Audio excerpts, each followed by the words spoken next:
Hello, నేను మీ శేషరావు. భారత మార్కెట్లోకి టెస్లా కారు వచ్చేస్తుంది. ఏప్రిల్ కల్లా రోడ్ల మీద రై రై అంటూ తిరగబోతోంది. 2021 నుంచి ఎలాన్ మాస్క్ చేసినటువంటి ప్రయత్నం ఎట్టకేలకు 2025 నాటికి నెరవేరింది. ఇటీవల కాలంలో నరేంద్ర మోడీ గారు అమెరికా వెళ్ళారు. ఆ సందర్భంగా వాషింగ్టన్లో వైట్ హౌస్లో అమెరికా అధ్యక్షుడు ట్రంప్ను కలిసేదానికి ముందు రోజు ఎలాన్ మాస్క్ని నరేంద్ర మోడీ గారు కలిశారు. ఆ సందర్భంగా టెస్లాకు సంబంధించిన డీల్ ఓకే అయింది. ఫలితంగా ఏప్రిల్లో భారత మార్కెట్లోకి టెస్లా రాబోతుంది అనేటువంటి ఒక న్యూస్ ఇప్పుడు బయటకు వచ్చింది. అంతేకాదు, ఇప్పుడు టెస్లా వెబ్సైట్లో కూడా ముంబై, ఢిల్లీకి సంబంధించినటువంటి ఉద్యోగస్తుల కోసం వెబ్సైట్లో వాళ్ళు నోటిఫికేషన్ కూడా ఇచ్చారు. ఉద్యోగాల నియామకం కూడా జరుగుతుంది. తొలుత జర్మనీ కేంద్రంగా మ్యానుఫ్యాక్చర్ అవుతున్నటువంటి టెస్లాలను నేరుగా ఇండియాకి ఇంపోర్ట్ చేసేందుకు ప్రయత్నం జరుగుతోంది. అయితే 2021లో అప్పట్లో ప్రయత్నం చేసినప్పుడు భారత ప్రభుత్వం కొన్ని కండిషన్లు పెట్టింది. దిగుమతి సుంకాలు ఎక్కువగా ఉన్నాయి అనేటువంటి ఆలోచనతోటి ఎలాన్ మాస్క్ అప్పట్లో భారత ప్రభుత్వాన్ని అప్రోచ్ అయ్యారు. ఆ సందర్భంగా టెస్లా మార్కెట్లోకి రావాలంటే కొన్ని కండిషన్స్ని పెట్టింది. తయారీ అనేది భారత్లోనే ఉండాలి. విడిభాగాలను భారతదేశీయంగా తయారు చేసేటువంటి వాటిని వాడాలి అనేటువంటి కండిషన్ అప్పట్లో భారత ప్రభుత్వం పెట్టింది. ఆ తర్వాత 2022లో కూడా టెస్లాను భారత మార్కెట్లోకి తీసుకురావాలనే ప్రయత్నం ఎలాన్ మాస్క్ చేశారు. అయినప్పటికీ ఆంక్షలు కొనసాగుతూ ఉన్నాయి. దీంతో టెస్లా మార్కెట్లోకి రాలేదు, భారత మార్కెట్లోకి రాలేకపోయింది. అయితే తాజాగా భారత ప్రభుత్వం ఈవీ కార్ల మీద తీసుకున్నటువంటి నిర్ణయం ఏదైతే ఉందో ఆ నిర్ణయం కొంత ఎసలుబాటును కలిగించింది. దాంట్లో ఒకటి ఏంటంటే $500 బిలియన్ కనీస పెట్టుబడిగా పెట్టేటువంటి సంస్థలకు సంబంధించినటువంటి ఉత్పత్తులకు, కార్లకు దిగుమతి సుంకాలు మేము తగ్గిస్తాము అని చెప్పి ఒక కండిషన్ పెట్టారు, ఒక ఆంక్ష పెట్టారు. అంటే $500 బిలియన్ పెట్టుబడి కనుక పెడితే భారతదేశంలో ఇంపోర్ట్ డ్యూటీ తగ్గిస్తామని చెప్పి చెప్పారు. అయినప్పటికీ టెస్లా భారత మార్కెట్లోకి రావడానికి ధైర్యం చేయలేదు. కానీ అమెరికా అధ్యక్షుడిగా ట్రంప్ ప్రమాణ స్వీకారం చేసిన తర్వాత ప్రపంచ దేశాల్లో ఉండేటువంటి వాణిజ్య సంబంధాలు, ద్వైపాక్షిక సంబంధాలు అన్నీ కూడా మారిపోతున్నాయి. ప్రత్యేకించి వాణిజ్య సంబంధాలు, వాణిజ్యానికి సంబంధించినటువంటి, వ్యాపారానికి సంబంధించినటువంటి ఒక యుద్ధమే ప్రారంభమైంది ఇప్పుడు ప్రపంచవ్యాప్తంగా ఆయా దేశాల మధ్య.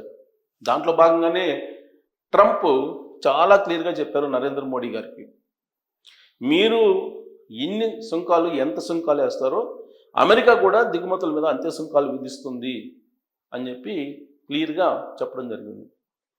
అంతకుముందే కెనడాకి, మెక్సికోకి, కొలంబోకి, చైనాకి, వీటన్నిటికీ కూడా క్లియర్గా చెప్పేశారు.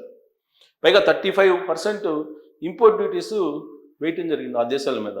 ఆయా దేశాలకు ఇచ్చేటువంటి యుఎస్ ఎయిడ్ని మొత్తం కట్ చేసేసింది. అలాగే డిపార్ట్మెంట్ ఆఫ్ ఎఫిషియన్సీ డోజ్ని ప్రయోగించిన అమెరికా ఆ డోజ్ ఏం చేస్తుందంటే ఇతర దేశాలకు ఇచ్చేటువంటి సహాయాన్ని నిలిపివేస్తుంది.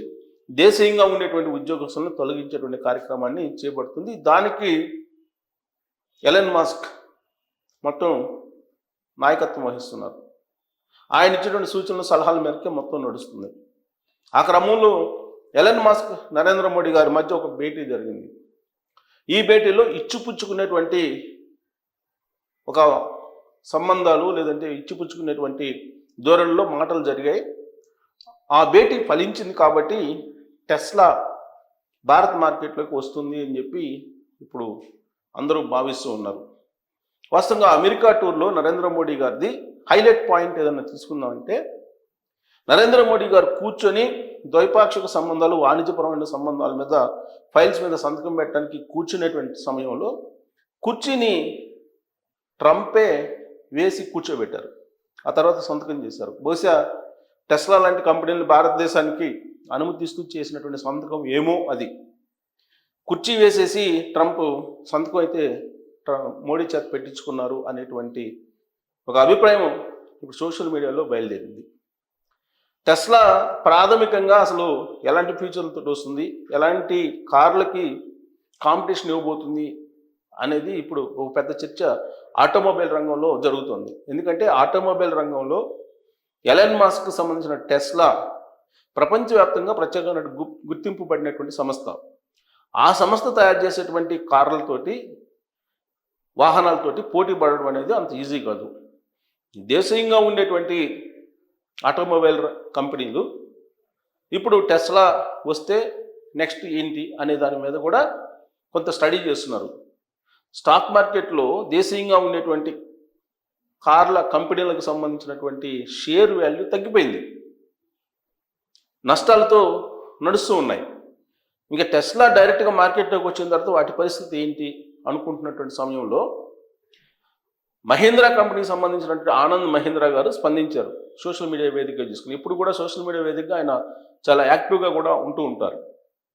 గతంలో కూడా సంస్కరణలు వస్తున్నాయి, ఆ సంస్కరణలు వస్తే కనుక మొత్తం విదేశీ ఉత్పత్తులు వస్తే అప్పుడు దేశీయంగా ఉండేటువంటి ఆటోమొబైల్ మార్కెట్ ఏమవుతుంది అనేటువంటి ఆందోళన వ్యక్తం చేశారు. కానీ సుజుకి లాంటి కంపెనీలతోటి పోటీ పడ్డాము, టాటా, సుజుకి ఇలాంటి వాటితోటి, ఇలాంటి కంపెనీలు దేశీయంగా ఉండే కంపెనీ పోటీ పడింది. సో కాబట్టి ఇప్పుడు కూడా టెస్లా తోటి పోటీ పడటానికి మాకేం అభ్యంతరం లేదు. దేశీయంగా తయారయ్యేటువంటి కార్ల కంపెనీలకు ఉండేటువంటి టెక్నాలజీ ప్రత్యేకంగా ఉంటుంది కాబట్టి టెస్లా కాంపిటీషన్ కాదని చెప్తుంది. భారత మార్కెట్లో ఇప్పుడు మనం అబ్జర్వ్ చేస్తే 10 నుంచి 25 లక్షల రూపాయల మధ్యలో ఉండేటువంటి కార్లు ఎక్కువగా ఈవీ కార్లు ఉన్నాయి. ఈ మధ్యకాలంలో అన్ని ఎలక్ట్రిక్ కార్లే వస్తున్నాయి, హైబ్రిడ్ కార్లు వస్తున్నాయి. రాబోయేటువంటి రోజుల్లో మొత్తం గ్రీన్ ఎనర్జీ ఎలక్ట్రిక్ కార్లు మాత్రమే ఉండేటువంటి అవకాశం ఉంది. అందుకే ఇప్పుడు ఈవీ మార్కెట్లో కాంపిటీషన్ నెలకొంది. ప్రస్తుతం భారీగా రాయితీలు ఇస్తుంది కేంద్ర ప్రభుత్వం. ఆ రాయితీలని ఇప్పుడు టెస్లాకు కూడా ఇస్తారా అనేది కూడా ఒక పెద్ద చర్చ జరుగుతుంది ఇప్పుడు భారతదేశంలో. సో రాయితీలు ఇస్తున్నాయి, ఈవీలకు సంబంధించిన వాహనాలు భారీగా విక్రయాలు జరుగుతున్నాయి. ఇలాంటి పరిస్థితుల్లో టెస్లా మార్కెట్లోకి వస్తే దేశీయంగా ఉండేటువంటి కంపెనీలు తయారు చేసిన వాహనాల విక్రయాల పరిస్థితి ఏంటి అనే దాని మీద చర్చ జరుగుతున్నటువంటి క్రమంలో ఆనంద్ మహీంద్రా చాలా క్లియర్గా ఒక స్పష్టతనిచ్చారు. 1991లో సంస్కరణలు వచ్చినప్పుడు కూడా ఇలాంటి కామెంట్స్ వచ్చాయి. వాటిని ధీటుగా దేశీయ ఆటోమొబైల్ కంపెనీలు ఎదుర్కొన్నాయి. ఇప్పుడు కూడా అదే తరహాలో ఎదుర్కొంటామని చెప్తున్నారు. సో ఇప్పుడు టెస్లా భారత మార్కెట్లోకి రావడం ఖాయమైపోయింది. ఏప్రిల్లో రాబోతుంది. దానికి సంబంధించినటువంటి డీలర్ని అలాగే కొంతమంది ఉద్యోగస్తుల్ని నియామకం చేసుకుంటుంది. అయితే 2022లో ఫస్ట్ మాకు విక్రయాలు చేసుకునేటువంటి అవకాశం ఇవ్వండి, సర్వీస్ చేసుకునేటువంటి అవకాశం ఇవ్వండి, దేశీయంగా టెస్లా వాహనాలకు ఉండేటువంటి డిమాండ్ని బేస్ చేసుకుని నెక్స్ట్ స్టెప్కి వెళ్తామని చెప్పి అప్పట్లో టెస్లా అధినేత ఎలన్ మస్క్ చెప్పినటువంటి మాట. కానీ ఇప్పుడు ఎలాంటి షరతులు లేకుండా ఇప్పుడు భారత మార్కెట్లోకి డైరెక్ట్గా టెస్లా ఎంటర్ అవుతుంది. హార్లీ డేవిడ్సన్ విషయంలో కూడా ఇలాంటి పన్నుల విషయంలో కొంత చర్చ నడిచింది. ఎందుకనంటే అప్పట్లో ట్రంప్ ఇండియాకు వచ్చినప్పుడు హార్లీ డేవిడ్సన్కి సంబంధించినటువంటి దిగుమతి సుంకాలు 50% ఉన్నాయి అని చెప్పి వ్యాఖ్యానిస్తూ టారిఫ్ల కింగ్ భారత్ అని చెప్పి ఆయన కామెంట్ కూడా చేయడం జరిగింది. ఎలన్ మస్క్ కూడా ఇలాంటి అభిప్రాయం ఉంది భారత్ మీద. టారిఫ్లను ప్రపంచవ్యాప్తంగా దిగుమతి సుంకాలను విధించేటువంటి దేశం ఏదైనా ఉందంటే అది భారతదేశం అనేటువంటి ఒక అభిప్రాయం అమెరికా అధ్యక్షుడు ట్రంప్లో ఉంది, అలాగే ఎలన్ మస్క్లో కూడా ఉంది.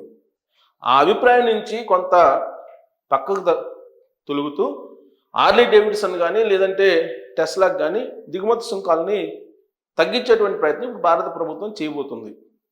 దాంతో అమెరికా అధ్యక్షుడు ట్రంప్ కూడా కొంత సంతృప్తి చెంది భారత్కు సంబంధించినటువంటి ఎగుమతులు అంటే అక్కడ దిగుమతి చేసుకునేటువంటి వాటి మీద సుంకాలు కొంచెం ధర్మబద్ధంగా ఉండేలాగా చూస్తారనేటువంటి ఒక ఒపీనియన్ నరేంద్ర మోడీ గారికి ఉంది. సో అప్పటికే హార్లీ డేవిడ్సన్కి సంబంధించి 10 నుంచి 20% వరకు వివిధ రకాల మోడల్స్కి తగ్గించారు. కొన్నిటికి 30% కూడా తగ్గించారు ఇంపోర్ట్ డ్యూటీ. 50% ఉన్నటువంటి దిగుమతి సుంకాన్ని 10 నుంచి 30% వరకు కూడా తగ్గించారు. ఇప్పుడు టెస్లా కార్లకు కూడా దేశీయంగా విక్రయాలు చేసుకోవడానికి వెసులుబాటు కల్పిస్తున్నటువంటి క్రమంలో టెస్లా భారత మార్కెట్లోకి రాబోతుంది. దీనికి కారణం ఇటీవల మోడీ పర్యటన, అమెరికా పర్యటనే కారణం అని చెప్పి భావిస్తూ ఉన్నారు. సో అమెరికా పర్యటన మోడీది టెస్లా కార్లకు సంబంధించా, లేదంటే అమెరికాకి బెనిఫిట్స్ కలిగించేలాగా కనిపిస్తుందా, లేదంటే వైస్ వర్సా భారత్కు కూడా ఆ టూరు లాభదాయకంగా మారబోతుందా, ఏం కాబోతుంది టెస్లా మార్కెట్లోకి వస్తే అనే దాని మీద కామెంట్ రూపంలో మీ అభిప్రాయం తెలియజేయచ్చు. Thank you very much.